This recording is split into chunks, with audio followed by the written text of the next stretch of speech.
The renewed violence in Syria's predominantly Druze city of Swida has plunged the region into fresh chaos, exposing deep fractures in the country's fragile transition. What began as a local conflict quickly escalated into deadly clashes involving Bedouin fighters, Druze armed group, and Syrian government forces, triggered a humanitarian crisis and drawing in regional powers as well. On the evening of July 16th, Israel bombed areas around the Syrian presidential palace as well. Let's break down what happened, who the Druze are, and what this means for Syria and the wider West Asia. On July 16th, the fragile ceasefire in Sweden collapsed almost as soon as it was declared. Fighting erupted between Druze armed groups and the Bedouin tribes, turning neighborhoods into battlegrounds once again. The conflict traces back to a seemingly isolated incident, the abduction of a Druze merchant on the Damascus highway, which spiraled into a cycle of retaliatory kidnappings and armed confrontations. This violence reopened the old wounds rooted in decades-long tensions between the Druze minority and Sunni Bedouin communities. Over just a few days, the death toll climbed above 200, with civilians caught in the crossfire, thousands displaced, and homes destroyed. Eyewitnesses and humanitarian groups reported harrowing accounts of indiscriminate shelling, house raids, and even summary executions. Many Druze fear targeted violence by government-aligned forces, a reminder that in this post-Assad Syria, minorities still struggle to feel secure. The Syrian government deployed troops and imposed curfews demanding disarmament from the Druze armed groups. But disrupt runs deep. For the Druze, any disarmament order feels like a threat to their survival.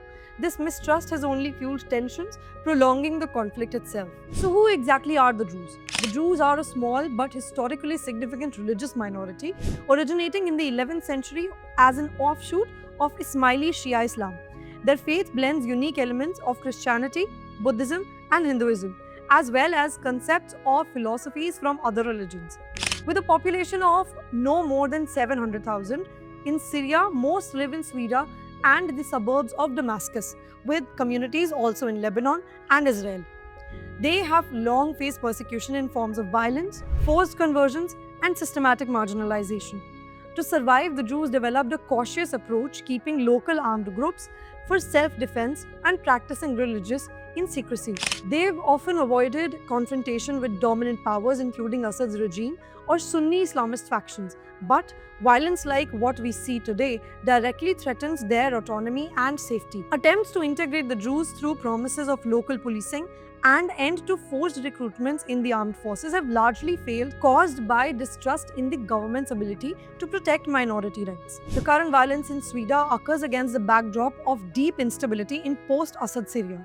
Since the Islamist-led ouster of Bashar al-Assad in December of 2024, the new government under President Ahmed al-Sharaa has struggled to secure legitimacy among minority groups, including the Druze and Alawites, especially given his former association with Hayat Tahrir al-Sham, a faction with roots in Al-Qaeda. Civilians face nightly curfews, power outages, and blocked roads that make aid delivery nearly impossible.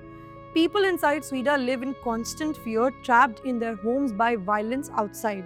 Reports of looting, arson, and forced displacement have emerged, with observers warning that the risks of long-term suffering and destabilization are very real.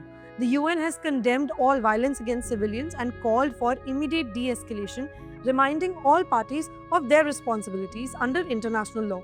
The crisis has also drawn Israel into the fray.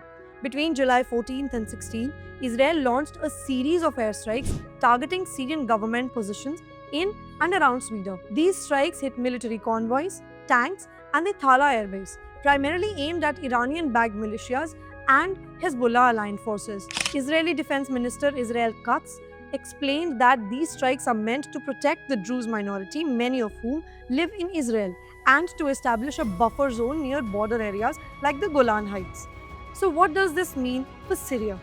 The violence in Sweden represents microcosm of post-Assad Syria's profound challenges. Deep-rooted sectarian tensions, local rivalries, and regional power plays converge in a volatile mix, threatening broader stability. Inclusive governance, protection of minority rights, humanitarian aid, and accountability for abuses are critical prerequisites for peace. Without these, Syria risks sliding deeper into chaos with consequences that ripple far beyond its borders. The story of Sweden reminds us that behind geopolitical headlines lie real people, communities fighting not only to survive but to preserve their identity amid a turbulent and uncertain future. For now, the city remains on edge, caught in crossfire of a conflict that is far from over. Those watching closely hope that calm will return soon, but the road to peace in Syria's south looks as ever long and uncertain. I am Gunjan Handa for the Asian Chronicles.